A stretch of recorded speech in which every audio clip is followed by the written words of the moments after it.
دیکھیے کچھ چیزیں ایسی ہیں کہ انسان نہ چاہتے ہوئے بھی وہ کریں گے، اس کے بغیر زندگی بھی نہیں بنتی، اس کے بغیر اعمال بھی نہیں ہو سکتے، اس کے بغیر کامیابی بھی نہیں مل سکتی، اس کے بغیر اللہ بھی نہیں مل سکتا، اس کے بغیر جنت بھی نہیں مل سکتی۔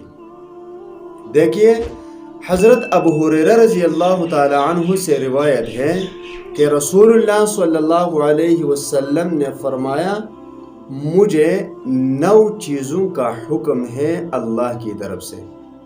نمبر 1، ظاہر اور پوشیدگی میں اللہ سے ڈرنا۔ نمبر 2، حالت غصہ اور رضا میں انصاف کرنا۔ کئی مرتبہ انسان غصے میں ایسے فیصلے کر دیتا ہے کہ اس کے برے نتائج آ جاتے ہیں، لیکن غصے میں اور رضا میں انصاف کا دامن ہاتھ سے نہ چھوڑنا، یہ 2 باتیں۔ تیسری بات یہ ہے کہ فقر و غنا میں میانہ روی کرنا۔ میانہ روی ایک ایسی صفت ہے انسان کی کہ یہ انسان کبھی بھی ناکام نہیں ہوتا جس شخص میں میانہ روی ہو، یہ فقر میں بھی اور غنا میں بھی، یعنی امیری اور غریبی دونوں میں۔ نمبر 4 کہ یہ جو میرے ساتھ قطع تعلق کرے گا میں اس کے ساتھ صلہ رحمی کروں۔ بہت سارے لوگ ایسے ہیں کہ لوگوں کے ساتھ تعلقات اس بنا پر نہیں رکھتے کہ لوگ میرے ساتھ تعلق نہیں رکھتے تو میں ان کے ساتھ تعلق کیوں رکھوں۔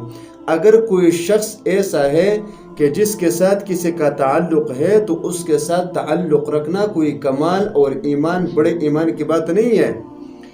بڑی بات ایمان اور اللہ تبارک و تعالیٰ کی پسندیدہ عمل یہ ہے کہ لوگ آپ کے ساتھ قطع تعلق کریں اور آپ اس کے ساتھ تعلق برقرار رکھیں، یہ کمال ہے۔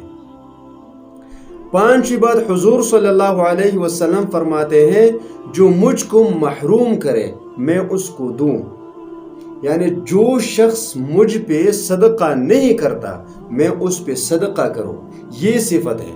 یہ صفت نہیں ہے کہ لوگ مجھ پر صدقہ کریں گے تو میں کروں گا، نہیں کریں گے تو میں اس کو محروم رکھوں گا، یہ صفت نہیں۔ صفت یہ ہے کہ جو شخص آپ پر صدقہ نہیں کرتا، یعنی آپ کے ساتھ احسان نہیں کرتا، تم اس کے ساتھ احسان کرو، یہ کمال ہے اور یہ صفت ہے بہترین۔ دوسری بات، جو مجھ پر ظلم کرے میں اس سے درگزر کروں، یہ بھی صفت ہے اور کمال کی صفت ہے کہ ظلم کے بدلے درگزر کرنا، یہ سب سے بڑی صفت ہے، یہ سب سے بڑی صفت ہے اور یہ مشکل ترین ہے، لہٰذا اس کو اپنانا چاہیے۔ پھر میرا چپ رہنا فکر ہو، میری نظر عبرت ہوں اور میں نیکی کا حکم کروں، یہ وہ صفات ہیں جو حضور صلی اللہ علیہ وسلم فرماتے ہیں کہ مجھے اللہ تبارک و تعالیٰ کی طرف سے حکم ہے کہ یہ کام کرنے ہیں، اور آپ صلی اللہ علیہ وسلم سے تو تصور بھی نہیں کیا جا سکتا کہ اس میں یہ صفات موجود نہیں تھے۔ یہ صفات ہم میں ہونی چاہیے جس پیغمبر کی ہم امتی ہے، جس اللہ کے ہم بندے ہیں، تو اللہ کا حکم سر آنکھوں پر اور آپ صلی اللہ علیہ وسلم نے جن اعمال کا حکم فرمایا ہے اس کو ہم بخوشی قبول کریں اور اپنے اندر لائے، تو اللہ تبارک و تعالی ہمیں دنیا میں بھی اور آخرت میں بھی کامیابی عطا فرمائیں گے۔